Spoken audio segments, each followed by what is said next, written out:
Already സമയം late ആണ്, മാറിക്ക് അങ്ങോട്ട്. ഇല്ലെങ്കിലോ നിനക്കെന്താ വയ്യേ? നീ ഫൈറ്റിന് റെഡിയാണോ?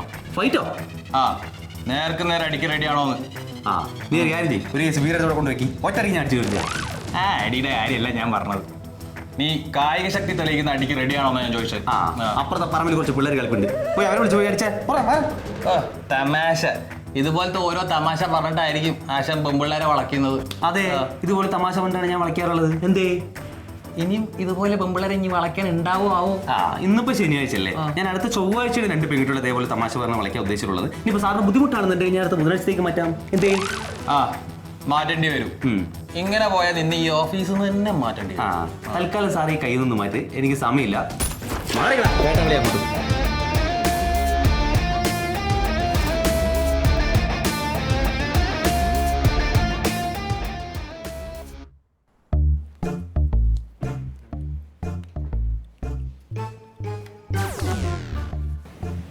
ഓ, ഇവിടെ ഇരിക്കാൻ വന്നതായിരിക്കും. ഈ കസേരയിൽ പിന്നെ കിടക്കാൻ പറ്റില്ലല്ലോ, തൽക്കാലം ഇരിക്കാനാണ് ഉദ്ദേശം. എന്തേ? അല്ല, ഒറ്റയ്ക്ക് ജോലി ചെയ്യാണല്ലോ. സാറിന്റെ ട്രെയിനി വന്നില്ലേ? ട്രെയിനിയൊക്കെ സമയമാകുമ്പോൾ വന്നോളൂ. നീ അതിനെക്കുറിച്ച് ആലോചിച്ച് ടെൻഷൻ ഒന്നും അടിക്കണ്ട കേട്ടല്ല. അല്ലെങ്കിൽ എനിക്കിപ്പോ എന്തിനാ ടെൻഷൻ? നീയാണ് ടെൻഷൻ അടിച്ച് ചാവാൻ പോണത്. ഞാനെന്തിനു ടെൻഷൻ അടിക്കണം? അത് പിന്നെ ഈ പ്രണയം തലയ്ക്ക് പിടിച്ചു കഴിഞ്ഞാലേ ചില കാര്യങ്ങളൊന്നും ചെയ്താൽ അങ്ങോട്ട് ശരിയാവൂല. ഫുള്ള് ടെൻഷൻ അടിച്ചിരിക്കേണ്ടി വരും. അതെന്തായാലും പുതിയൊരു അറിവാണ്. നീ ഇനി പറഞ്ഞ ഭാവിയിൽ എനിക്ക് പ്രണയം വരികയാണെന്നുണ്ടെങ്കിൽ ഞാൻ അപ്പം നോക്കിക്കോളാം കേട്ടല്ലോ.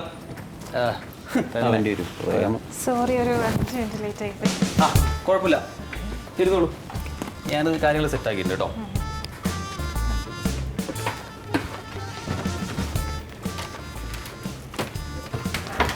അതെ, എന്ത് കുഴപ്പമില്ലാന്ന്. അവൾ 5 മിനിറ്റ് ലേറ്റ് ആയിട്ടാണ് വന്നത്. ഇവിടെ തന്റെ കമ്പനി അല്ല അത്, ഇവിടെ റൂൾസ് ആൻഡ് റെഗുലേഷൻസ് ഒക്കെ ഉണ്ട്. എല്ലാവരും കറക്റ്റ് സമയത്ത് തന്നെ വരണം. ഞാൻ മനഃപൂർവ്വം താമസിച്ചതല്ല, എനിക്ക് താമസിക്കാനുള്ള ഹോസ്റ്റൽ ഇന്നലെയാണ് ശരിയായത്. അപ്പം ഇന്ന് രാവിലെ അവിടെ ലഗേജും സാധനങ്ങളൊക്കെ വെച്ചിട്ട് വന്നപ്പോൾ ലേറ്റ് ആയതാ. ഞാൻ കൃഷ്ണസാറിനെ വിളിച്ച് പറഞ്ഞായിരുന്നു. ഓ, അപ്പൊ മുകളിലേക്ക് വിളിച്ച് പറഞ്ഞിട്ടാണ് കാര്യങ്ങളൊക്കെ. അപ്പൊ പിന്നെ ഞങ്ങളൊക്കെ എന്തിനാ അവിടെ? അല്ലടാ, നീ നമ്മൾ എന്ന് പറയണ്ട, നീ നിന്റെ കാര്യം മാത്രം നോക്കിയാൽ മതി. അതിലൊരു കാര്യമില്ല, എന്നെ കൂടെ വിളിച്ചു തരണ്ട കേട്ടല്ലോ. ഏടാ, ഇനി ഇതിന്റെ പേരിൽ നിങ്ങൾ തമ്മിൽ ഒരു സംസാരം വേണ്ട. ഞാൻ മനുവിന് മെസ്സേജ് അയച്ചിരുന്നല്ലോ. മെസ്സേജോ? ഓ, അതിന്റെ ആവശ്യമില്ലായിരുന്നല്ലോ. അല്ല, മനു കാരണമാണല്ലോ എനിക്ക് ആ ഹോസ്റ്റലിൽ റൂം കിട്ടിയത്. അപ്പൊ കയറുന്നതിന് മുന്നേ ഒന്ന് മനുവിനോട് പറയണമെന്ന് തോന്നി. ഓ, കുഴപ്പമില്ലായിരുന്നു. എന്തൊക്കെയാണ് നിങ്ങൾ ഈ പറയുന്നത്? എന്താ ഈ സംഭവിക്കുന്നത്? ഇതിന്റെ നെഞ്ചത്ത് കൈ വെച്ചിരിക്കുന്നത് വല്ല ഗ്യാസ് ആണോ? അതെ, ഗ്യാസാ. Nitrogen gas. കിലോന് 50 രൂപ. എന്ത് വേണോ? എന്തോന്നല്ല ഇതൊക്കെ? ഞാനൊരു കാര്യം പറയാം, ഇതൊരു ഓഫീസാണ്. ട്രെയിനിന്റെ സ്ഥാനത്തും ട്രെയിനറുടെ സ്ഥാനത്തും നിൽക്കണം. അല്ലാണ്ട് അതിനായിട്ടുള്ള ഒരു പരിപാടി ഇവിടെ നടക്കൂല. അത് ഞാനൊന്ന് ഓർമ്മിപ്പിച്ചു. അതിന് മാത്രം ഒരു ബന്ധം ഉണ്ടായത്. മായക്ക് ഹോസ്റ്റൽ ആക്കി തരാം. ഇവനാരാ? അതെ, നീ ആ ചോദ്യം എന്നോട് ചോദിക്കടാ. അവൾക്ക് ഹോസ്റ്റൽ റെഡി ആവാത്തതുകൊണ്ടും താമസ സ്ഥലം ദൂരെ ആയതുകൊണ്ടും ഓഫീസിന് സമയത്തിന് എത്താൻ പറ്റാത്തുള്ള ബുദ്ധിമുട്ടൊക്കെ അവൾ പറഞ്ഞപ്പോൾ ഞാൻ റെഡിയായി കൊടുത്തു, അത്രേ ഉള്ളൂ. പിന്നെ നിനക്കറിയാലോ എൻ്റെ അനിയത്തെ അനുവിനെ. അവൾ കൊച്ചിയിൽ പഠിക്കാൻ വന്ന സമയത്ത് ആ ഹോസ്റ്റലിലായിരുന്നു അവൾ താമസിച്ചുകൊണ്ടിരുന്നത്. അത് അവളോട് ഞാൻ പറഞ്ഞപ്പോൾ റെഡിയായി കൊടുത്തു. അതിനിപ്പോ എന്താ? നല്ല ഹോസ്റ്റലാട്ടോ, നല്ല വൃത്തിയുള്ള മുറി, നല്ല ഫുഡ്, നല്ല അറ്റ്മോസ്ഫിയർ.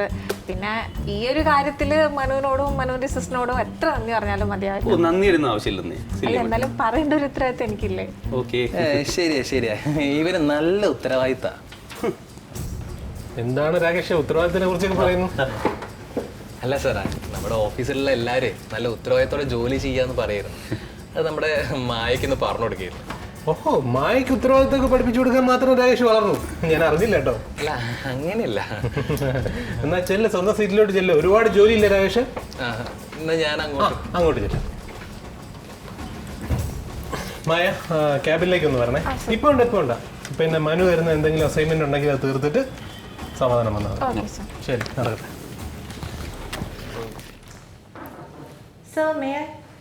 വരിയിരിക്കും.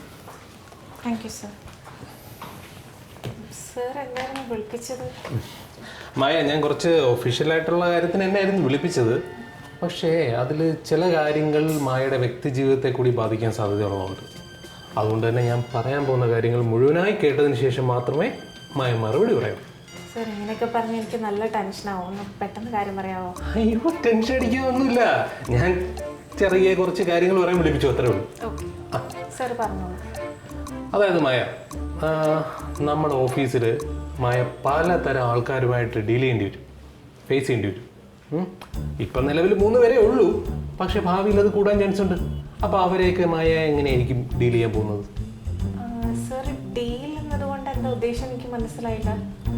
അതായത് അവരുമായിട്ടുള്ള സൗഹൃദം, കെമിസ്ട്രി, അതൊക്കെ എങ്ങനെയായിരിക്കും എന്നാണ് ഞാൻ ഉദ്ദേശിച്ചത്. സർ ഓഫീസിൻ്റെ ശരിയായ നടത്തിപ്പിന് ഇവിടുത്തെ എംപ്ലോയീസ് തമ്മിലുള്ള കെമിസ്ട്രി നന്നായിട്ട് പോകണമെന്ന് വിശ്വസിക്കുന്ന ആളാണ് ഞാനും അത്തരത്തിലുള്ള ഒരു കെമിസ്ട്രി ഉണ്ടാക്കിയെടുക്കാൻ എൻ്റെ വർക്ക് പ്ലേസിൽ ശ്രമിക്കുകയും ചെയ്യും. പക്ഷെ എന്നോർത്ത് ആരെയും ഫോഴ്സ്ഫുള്ളി സൗഹൃദത്തിലേക്ക് കൊണ്ടുവരാനൊന്നും ഞാൻ ശ്രമിക്കില്ല സർ. ബിക്കോസ് അത്തരം ഒരു ടൈം അല്ലെങ്കിൽ അതിന് വേണ്ടി ഞാൻ സ്പെൻഡ് ചെയ്ത ഒരു ടൈം എനിക്ക് പ്രൊഡക്റ്റീവായിട്ടുള്ള ഒരുപാട് നല്ല കാര്യങ്ങൾ ചെയ്തുകൂടെ? Interesting, you continue. സർ എനിക്കറിയാം നമ്മൾ ഭയങ്കര കോമ്പറ്റീഷൻ നിലനിൽക്കുന്ന ഒരു ഫീൽഡിലാണ് വർക്ക് ചെയ്യുന്നത്. അപ്പോൾ ഇങ്ങനത്തെ ഒരു സാഹചര്യത്തിൽ സൗഹൃദത്തിനായാലും അല്ലെങ്കിൽ എൻ്റെ വർക്ക് സ്റ്റൈൽ മനസ്സിലാക്കാനൊക്കെ ആണെങ്കിലും എന്നെ ആളുകൾ അപ്രോച്ച് ചെയ്യുന്നതിൽ തെറ്റില്ലെന്നാണ് ഞാൻ വിചാരിക്കുന്നത്. ബിക്കോസ് ഞാനും തിരിച്ച് അങ്ങനെ തന്നെ ചെയ്യും. ഇങ്ങനത്തെ ഒരു വർക്ക് സെനാറിയോയിൽ ഉണ്ടാകുന്ന ഫ്രണ്ട്ഷിപ്പുകൾ അത് അങ്ങനെ തന്നെ മെയിൻറ്റെയിൻ ചെയ്തുകൊണ്ട് പോകാനാണ് എനിക്കിഷ്ടം. മനസ്സിലായി മായ. അവരുമായിട്ടൊരു വ്യക്തിബന്ധം സ്ഥാപിക്കാൻ മായ ശ്രമിക്കാറില്ലേ? അതായത് ഓഫീസ് ടൈം ഇല്ലാത്തപ്പോൾ അവരുമായി ടൈം സ്പെൻഡ് ചെയ്യുക, സിനിമയ്ക്ക് പോവുക, ഫാമിലി ഗെറ്റ് ടുഗദർ, അങ്ങനെയൊക്കെ. Basically that depends on the person sir. Because ആ പുള്ളി എന്ത് വൈബാണോ എനിക്ക് തരുന്നത് ഞാൻ തിരിച്ചും അങ്ങനെ തന്നെ ഡീൽ ചെയ്യും. മായ പറഞ്ഞത് എനിക്ക് ഒത്തിരി ഇഷ്ടപ്പെട്ടു കേട്ടോ. ഞാൻ എന്താ ഇതൊക്കെ കൊണ്ട് ഉദ്ദേശിക്കുന്നതെന്ന് മായക്ക് മനസ്സിലായോ? സർ സത്യമായിട്ട് എനിക്ക് ഒരു പിടിയും കിട്ടുന്നില്ല സർ. മനസ്സിലായില്ല? ഇല്ല. നമ്മുടെ രാകേഷിനെ കുറിച്ച് മായക്ക് എന്താ അഭിപ്രായം? രാകേഷിൻ്റെ കാര്യത്തിൽ ഞാൻ കുറച്ച് കൺഫ്യൂസ്ഡ് ആണ് സർ. പുള്ളി എന്തിനാണ് എൻ്റെ അടുത്ത് ഇങ്ങനെ ട്രീറ്റ് ചെയ്യുന്നതെന്ന് എനിക്ക് മനസ്സിലാവുന്നില്ല. അതും മനസ്സിലായില്ല? എടോ, തന്നെ അയാൾ ഹിറ്റ് ചെയ്യാൻ ശ്രമിക്കുന്നല്ലേ? എന്നെയോ? വൈ? അതിന് കൃത്യമായിട്ടൊരു ഉത്തരം എൻ്റെയിലും ഇല്ല കേട്ടോ. നമ്മുടെ രാകേഷിന് എല്ലാവരും ഒരു സ്നേഹമാണ്. മായയ്ക്ക് മുമ്പുണ്ടായിരുന്ന മീരയോട് ഇത് തന്നെയായിരുന്നു. ഹെഡ് ഓഫീസിലുണ്ടായിരുന്നപ്പോഴും ഇത് തന്നെ. മനു ഒട്ടും മോശമൊന്നുമല്ല കേട്ടോ. പക്ഷേ രാകേഷിനെ വെച്ച് കമ്പയർ ചെയ്യുമ്പം മനു ഇത്തിരി കൂടെ പ്രൊഫഷണലാണ്. ഞാനിതൊക്കെ മായയോട് പറയുന്നത് എന്തിനാണെന്ന് മനസ്സിലായോ? മനസ്സിലായില്ല സർ. അതായത് ഇവിടെ നടക്കുന്ന ഈ ആക്ടിവിറ്റീസ് ഒന്നും തന്നെ മായയുടെ ജോലിയെ ബാധിക്കാൻ പാടില്ല. മായയുടെ ജോലിയെ ബാധിച്ചാൽ അത് നമ്മുടെ കമ്പനിയെ ബാധിക്കും. കമ്പനിയെ ബാധിച്ചാൽ അത് നമ്മുടെ നിലനിൽപ്പിനെ ബാധിക്കും. നമ്മുടെ നിലനിൽപ്പ് എന്ന് പറഞ്ഞാൽ അതിൽ മായ ഉൾപ്പെടും കേട്ടോ.